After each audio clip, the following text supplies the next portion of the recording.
Matthieu, chapitre 7. Ne jugez pas afin de ne pas être jugés, car on vous jugera de la même manière que vous aurez jugé et on utilisera pour vous la mesure dont vous vous serez servi. Pourquoi vois-tu la paille qui est dans l'œil de ton frère et ne remarques-tu pas la poutre qui est dans ton œil?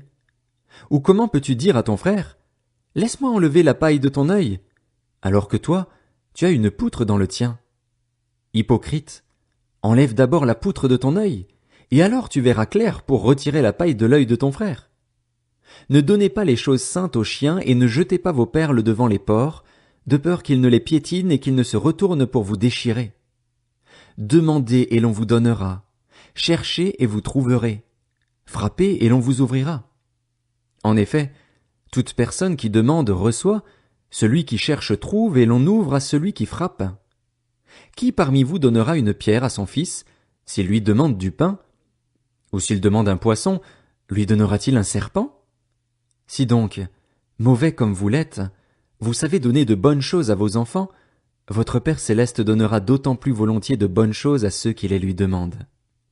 Tout ce que vous voudriez que les hommes fassent pour vous, vous aussi, faites-le de même pour eux, car c'est ce qu'enseignent la loi et les prophètes. Entrez par la porte étroite. En effet, large est la porte, spacieux le chemin menant à la perdition, et il y en a beaucoup qui entrent par là, mais étroite est la porte, resserré le chemin menant à la vie, et il y en a peu qui les trouvent. Méfiez-vous des prétendus prophètes. Ils viennent à vous en vêtements de brebis, mais au-dedans ce sont des loups voraces. Vous les reconnaîtrez à leurs fruits. Cueille-t-on des raisins sur des ronces ou des figues sur des chardons? Tout bon arbre produit de bons fruits, mais le mauvais arbre produit de mauvais fruits. Un bon arbre ne peut pas porter de mauvais fruits, ni un mauvais arbre porter de bons fruits. Tout arbre qui ne produit pas de bons fruits est coupé et jeté au feu. C'est donc à leurs fruits que vous les reconnaîtrez.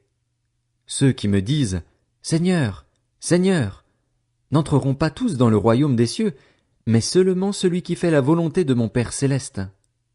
Beaucoup me diront ce jour-là « Seigneur, Seigneur, n'avons-nous pas prophétisé en ton nom?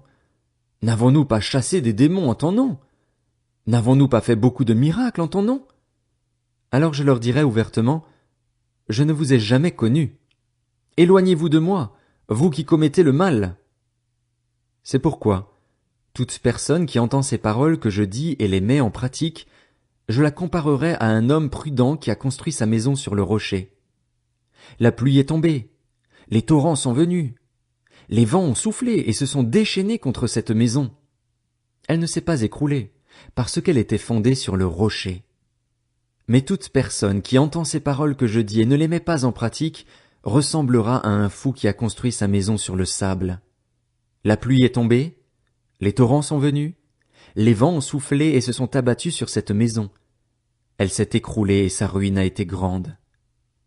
Quand Jésus eut fini de prononcer ces paroles, les foules restèrent frappées par son enseignement, car il enseignait avec autorité et non comme leur spécialiste de la loi.